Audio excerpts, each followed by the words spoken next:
तो 2 ઓછા વર્ગમૂળ 3 છેદમાં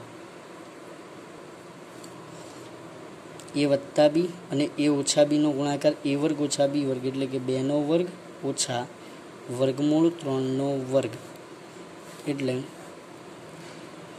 2 ઓછા વર્ગમૂળ 3 છેદમાં હવે જો 2 નો વર્ગ કેટલો લખીશું 4 ઓછા વર્ગમૂળ 3 નો વર્ગ 3 એટલે કે 2 ઓછા વર્ગમૂળ 3 છેદમાં 1 તો આ મળી આપણને સમમેય સંખ્યા બરાબર 1 છે કેવી સંખ્યા છે સમમેય સંખ્યા છે। ત્યાર પછી ઉદાહરણ નંબર 19 એ પણ એવું જ છે અને 20મું પણ એવું છે। તો અહીંયા પણ આપણે એવી જ રીતે લઈશું 5 ના છેદમાં વર્ગમૂળ 3 ઓછા વર્ગમૂળ 5 છે તો ગુણાકારમાં લઈશું એનાથી વિરોધી પદ એટલે વર્ગમૂળ 3 વત્તા વર્ગમૂળ 5 વાળું પદ છેદમાં પણ વર્ગમૂળ 3 વત્તા વર્ગમૂળ 5 તો હવે અહીંયા જોઈ શકીએ કે 5 સાથે ગુણાકારમાં આવશે વર્ગમૂળ 3 વત્તા વર્ગમૂળ 5 વાળું પદ છેદમાં a ઓછા b અને a વત્તા b એટલે a વર્ગ ઓછા b વર્ગ તો વર્ગમૂળ 3 નો વર્ગ ઓછા વર્ગમૂળ 5 નો વર્ગ બરાબર। તો હવે 5 સાથે ગુણાકારમાં લઈ લઈએ એટલે 5 વર્ગમૂળ 3 વત્તા 5 વર્ગમૂળ 5 આ ગુણાકાર ના કરો ને બહાર રાખો તો પણ ચાલે તો વર્ગમૂળ 3 નો વર્ગ 3 ઓછા વર્ગમૂળ 5 નો વર્ગ 5 એટલે 5 વર્ગમૂળ 3 વત્તા 5 વર્ગમૂળ 5 છેદમાં -2 તો આ સંખ્યા મળી એ પણ કેવી છે સમમેય સંખ્યા બરાબર। ત્યાર પછી ઉદાહરણ નંબર 20મું લઈએ તો એમાં પણ એ જ રીત પરંતુ આ નિશાની જે આપી છે એનાથી માઇનસ નિશાન એટલે વિરુદ્ધ નિશાની લેવાની છે। પ્લસ છે તો માઇનસ લઈશું 1/7 વત્તા 3 વર્ગમૂળ 2 છે તો ગુણાકારમાં લઈશું 7 ઓછા 3 વર્ગમૂળ 2 ઉપર પણ 7 ઓછા 3 વર્ગમૂળ 2 એનું એ જ પદ એક સાથે ગુણાય છે એટલે કોઈ ફેર નહીં પડે તો ઉપરનું પદ 7 ઓછા 3 વર્ગમૂળ 2 બરાબર છેદમાં 7 નો વર્ગ ઓછા 3 વર્ગમૂળ 2 નો વર્ગ કારણ કે અહીંયા તો a વર્ગ ઓછા b વર્ગ થઈ ગયું a વત્તા b અને a ઓછા b માટે તો જો 7 ઓછા 3 વર્ગમૂળ 2 એનું એ જ પદ છેદમાં 7 નો વર્ગ 49 ઓછા 3 વર્ગમૂળ 2 નો વર્ગ કીધું તો 3 નો વર્ગ 9 અને વર્ગમૂળ 2 નો વર્ગ 2 એટલે 9 દુ 18 તો આ થશે 7 ઓછા 3 વર્ગમૂળ 2 ના છેદમાં 49 માંથી આપણે 18 બાદ કરી 9 માંથી 8 જાય તો 1 વધે 4 માંથી 1 જાય તો 3 વધે તો આ થઈ ગઈ આપણી માટે સમમેય સંખ્યા બરાબર 7 ઓછા 3 વર્ગમૂળ 2 છેદમાં 31 આપણા કોર્સમાં રહેલા જે દાખલાઓ છે એમાં છેલ્લું ઉદાહરણ છે જે ઉદાહરણ નંબર 21 જેમાં કીધું સાદુરૂપ આપો તો હવે જો ઘાત અને ઘાતાંકના નિયમો તમે આગળ ભણી ગયા કે આધાર સરખો હોય બરાબર અને ગુણાકાર આપ્યો હોય તો ઘાતનો સરવાળો કરતા ભાગાકાર હોય તો બાદબાકી કરતા તો એ જ નિયમ અહીંયા લાગે છે। આધાર બંનેમાં 2 છે ઘાત અલગ અલગ પરંતુ ગુણાકાર આપ્યો તો આ ઘાતનો સરવાળો કરીશું એટલે 2 સાથે 2/3 વત્તા 1/3 બરાબર તો અહીંયા જો છેદ સરખો છે તો એક જ વાર લખાય એટલે 2 3 અહીંયા એક જ વાર લખીશું ઉપર લખાશે 2 વત્તા 1 તો 2 ની 2 વત્તા 1 એટલે 3/3 તો જો 3 3 કેન્સલ થઈ જાય એટલે 1 તો 2 ની 1 ઘાત એટલે 2 પોતે જ આ થઈ ગયો આપણી માટે જવાબ બરાબર। ત્યાર પછી બીજો દાખલો જોઈએ તો ઘાતની પણ ઘાત આપી તો એ શું થાય ગુણાકાર ઘાતની પણ ઘાત હોય તો ગુણાકાર કરવાનો મતલબ 3 ની 1/5 ગુણ્યા 4 કરી દઈશું 4 × 4 એટલે 3 ની 4/5 આ થઈ ગયો આપણી માટે જવાબ।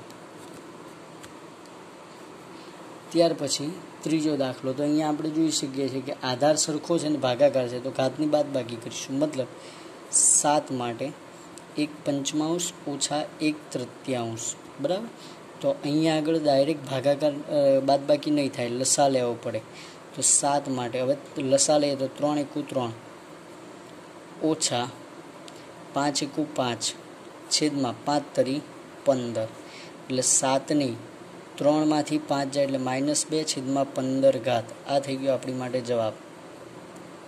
અને ચોથો જે દાખલો છે એમાં જોઈ શકીએ છીએ આપણે ઘાત સરખી છે 1/5 1/5 તો જો તમને એવું કીધું હોય કે a ની m ઘાત ગુણ્યા b ની m ઘાત તો અહીંયા લખાઈશું આપણે a ગુણ્યા b એટલે ab ની m ઘાત, એટલે ઘાત જ એકવાર પણ આ બંને પદોનો ગુણાકાર થાય એટલે કે 13 ગુણ્યા 17 એની 1/5 ઘાત, બરાબર. તો 13 ગુણ્યા 17 કેવી રીતે મેળવી લેવા? તો જો એની માટે બે આંકડાના ગુણાકાર માટે ટ્રીક લખું છું અહીંયા. આવી રીતે એને યાદ રાખવાનું. જો મેં જે રીતે નિશાની કરી, પહેલાં એક ઊભી લાઈન, પછી ક્રોસ, બરાબર, પછી ઊભી લાઈન. આ ક્રોસમાં જે કરીએ એ વખતે પેલો વધી આવતી હોય તો એને ગણતરીમાં લઈ લેવાની. જેમ કે અહીંયા જોઈએ 7 તરી 21નો એકડો, વધી કેટલી આવી? 2, બરાબર. હવે જો 7 × 7 3 × 3. હવે ક્રોસમાં ગુણાકાર કરે, પહેલાં ઊભો ગુણાકાર પછી ક્રોસમાં 3 × 3 7 × 7 એટલે 3 અને 7 બંનેનો સરવાળો કેટલો થાય? 3 ને 7 નો 10, 10 ને 2 12નો બગડો, વધી પડી 1. હવે ફરી ઊભો ગુણાકાર એટલે 1 ગુણ્યા 1, 1 × 1, એમાં 1 ઉમેરીએ એટલે 2, બરાબર. તો આ થશે આપણી માટે 221, એટલે 221 ની 1/5 ઘાત. આ થઈ ગયું આપણી માટે જવાબ. 13 ગુણ્યા 17 221. તો હવે આપણો જે લાસ્ટ ટોપિક છે સ્વાધ્યાય 1.6 એમાં જોઈએ તો કિંમત શોધો. એમાં પહેલો દાખલો આપે 64 ની 1/2 ઘાત. તો એ જોઈએ. તો હવે 64 છે એ કોનો વર્ગ છે? પહેલાં 8નો વર્ગ, બરાબર. એની 1/2 ઘાત એટલે અહીંયા શું લઈશું? 8ની 2 ગુણ્યા 1/, કારણ કે ઘાતની પણ ઘાત થઈ ગઈ, 2 કેન્સલ થઈ જાય તો 8ની 1 ઘાત એટલે 8 જ. આ થઈ ગયો જવાબ. સેકન્ડ કિંમત જોઈએ તો 32ની 1/5 ઘાત કીધી. તો કોની 5 ઘાત 32 થાય? જો 2 દુ 4 દુ 8 દુ 16 દુ 32 એટલે 2ની 5 ઘાત. તો આ આપણને આપી છે 2ની 5 ઘાત એટલે 32, એની પણ 1/5 ઘાત. તો અહીંયા પણ ઘાતની ઘાત એટલે ગુણાકાર, તો 2ની 5 ઘાત ગુણ્યા 1/5, 5 5 કેન્સલ થઈ જાય, 2ની 1 ઘાત એટલે 2 પોતે જ. આ થઈ ગયો આપણો જવાબ. અને ત્રીજું જોઈએ તો 125ની 1/3 ઘાત કીધી છે. તો 5નો ઘન 125 થાય, 5 ગુણ્યા 5 કરો એટલે 5 ગુણ્યા 5 25, 25 × 5 125. તો 5ની 3 ઘાત આ 125 એની 1/3 ઘાત, મતલબ 5ની 3 ઘાત ગુણ્યા એની 1/3 ઘાત છે. બંનેનો ગુણાકાર કરો, 3 3 કેન્સલ થઈ જાય, 5ની 1 ઘાત એટલે 5. આ થઈ ગયો આપણો જવાબ. ત્યાર પછી પ્રશ્ન 2માં જોઈએ. એમાં પણ કિંમત જ શોધો. એવા જ દાખલા છે, ખાલી આમાં શું કર્યું? અહીંયા બધામાં 1 1 ઘાત હતી, એને બદલે અહીંયા કંઈ બીજી સંખ્યા આપેલી. જોઈએ અહીંયા તો જો 9ની 3/2 ઘાત આપેલી, બરાબર. તો કોનો વર્ગ છે? પહેલાં તો 3નો વર્ગ 9 થાય, એની પણ 3/2 ઘાત એટલે અહીંયા ઘાતનો ગુણાકાર કરીશું. 3ની 2 ઘાત ગુણ્યા 3/2, 2 2 કેન્સલ થાય, 3ની 3 ઘાત. તો 3ની 3 ઘાત કેટલી થાય? 3 તરી 9 તરી 27, બરાબર. તો આ થઈ ગયો આપણો જવાબ 27 આન્સર. ત્યાર પછી 32ની 2/5, જેમ આગળ કીધું 2ની 5 ઘાત અને આ થયો એની પણ 2/5 ઘાત. તો 2ની 5 ઘાત ગુણ્યા 2/5 ઘાત, 5 5 કેન્સલ, 2નો વર્ગ, 2 ગુણ્યા 2 કેટલા થશે? 4. આ થઈ ગયો જવાબ. ત્યાર પછી 16ની 3/4 ઘાત. તો જુઓ 2ની 4 ઘાત 16 થાય, કારણ કે 5 ઘાત 32 થતી હોય, 16 દુ 32, તો એની 4 ઘાત કેટલી થઈ? 16 થઈ. અને એની પણ 3/4 ઘાત, મતલબ 2ની 4 ઘાત ગુણ્યા 3/4. તો 4 4 કેન્સલ થઈ જાય, 2નો ઘન 8. આ થઈ ગયો આપણો જવાબ. ત્યાર પછી જોઈએ તો ચોથો દાખલો છે 125ની -1/3 ઘાત. તો 5નો ઘન કીધું, બરાબર, એની -1/3 ઘાત. તો 5ની 3 ઘાત ગુણ્યા -1/3 ઘાત, 3 3 કેન્સલ, 5ની -1 ઘાત, મતલબ છેદમાં રહેલું પદ છે એટલે 1/5. આ થયો આપણો જવાબ, બરાબર. તો પ્રશ્ન 1 અને 2 પૂરો. હવે પ્રશ્ન જે છેલ્લો છે 3, સાદુરૂપ આપો. એમાં જોઈએ પહેલો દાખલો જે પ્રમાણે આગળ હમણાં જોયું હતું કે આધાર સરખો છે, ઘાતનો સરવાળો કરવાનો છે.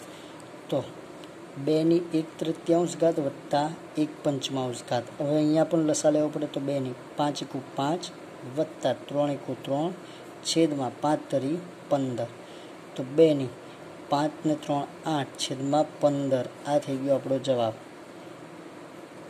2 ની ઘાત કેટલી આવી? 8/15. બીજો દાખલો જોઈએ તો 1/3 નો ઘન એની 7 ઘાત છે. તો હવે શું કરીશું? 1 ની 7 ઘાત છેદમાં 3 ની 3 ઘાત છે ને એની પણ 7 ઘાત.